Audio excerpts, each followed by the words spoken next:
is how to soften my heart and get closer to Allah. This, Muhammad, requires a lecture. It's a great question. And it is a question that rarely people ask about. Allah Azza wa Jal, and this is a hadith mentioned in Sahih Imam Muslim, where the Prophet said, alayhi salatu wasalam, Allah does not look at your bodies and your wealth. Rather, Allah looks at your hearts and your deeds, what you do. So what Allah looks at, what Allah evaluates at the end of the day is what is in your heart. And this is something no one knows about except Him subhanahu wa ta'ala. Which means that if I were to spend all of my life working out in the gym to build these huge biceps and triceps and have this symmetric body, but fail to take care of my heart, I'm in great loss and probably I'll end up in hell. But if I were to spend my entire life trying to cleanse my heart, trying to fill it up with what pleases Allah, kindness, trust, fear of Allah, hope in Allah Azza wa Jal, submissiveness to Allah, purity to all mankind, especially to our Muslim brothers and sisters. If I were to spend my entire life doing this, I would be in the path of Allah Azza wa Jal and heading straight to paradise. The issue is how to soften my heart, because there are so many things that are affecting it. So many people attacking, so many desires and whims, so many thoughts and whispers of shaitan. So how do I soften my heart? There are so many things to soften your heart. Among them, which is among the famous things, are things that we do to others.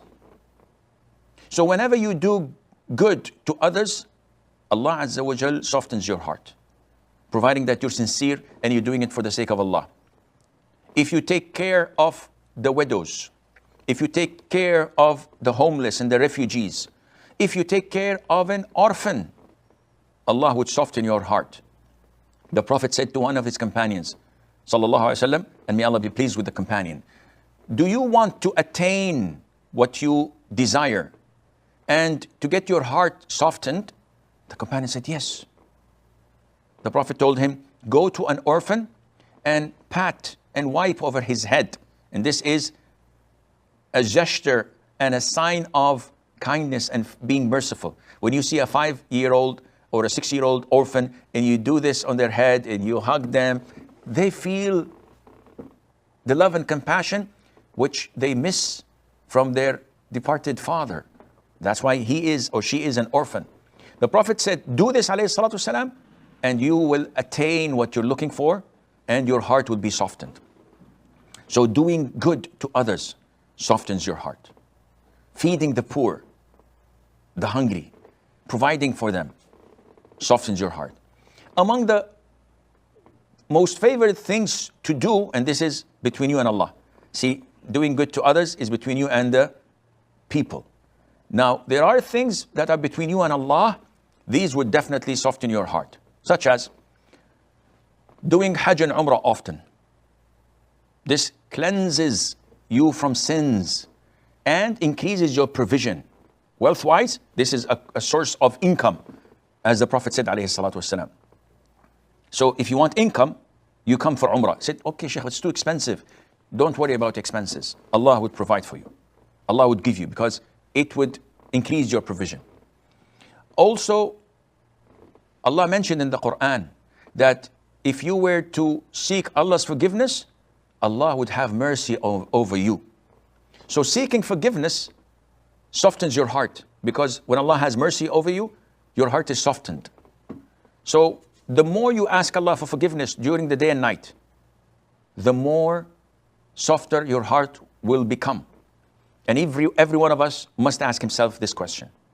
Sit with yourself and ask yourself, how many times do I seek Allah's forgiveness per day and night? Today, how many times did I say, Astaghfirullah wa atubu alayh? And you will find that maybe I said this 3 or 4 times when I made a mistake. So for example, someone said to me, I thought you said you were not coming. And I said, oh, astaghfirullah, I forgot. So I did not say it because I am actually seeking Allah's forgiveness rather than to apologize. The Prophet says, alayhi salatu wasalam, my heart is covered and I would seek Allah's forgiveness 100 times or more than 100 times. The heart is covered by negligence, by forgetfulness, and in our cases, you and I, by sins. So we have to keep on asking Allah forgiveness so it would become soft again.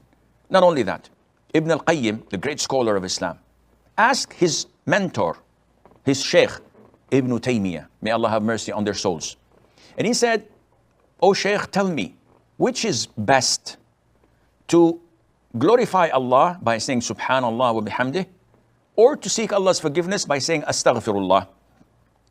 So Ibn Taymiyyah gave him an example that can be remembered and understood.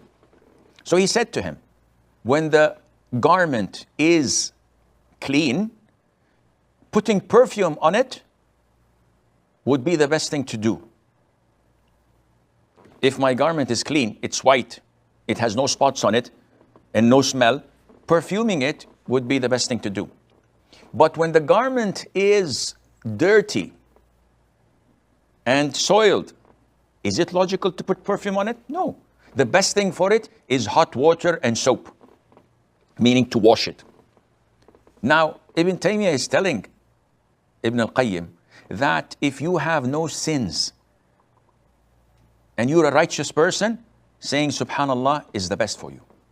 But if you are a sinful person like us, then seeking Allah's forgiveness to purify our books and to cleanse it, to cleanse our hearts, would be the best. So seeking Allah's forgiveness is among the best things to soften your heart. And then you can learn more and more from this biography of the Prophet ﷺ. When you read his life story, when you read how he suffered in his life for us, how he went out of his way to call people to Islam, his modest life, his humble way of living, his battles, whether on the battlefield or back home with the hypocrites, his life with his wives and with his grandchildren and with his neighbors and companions, this softens your heart.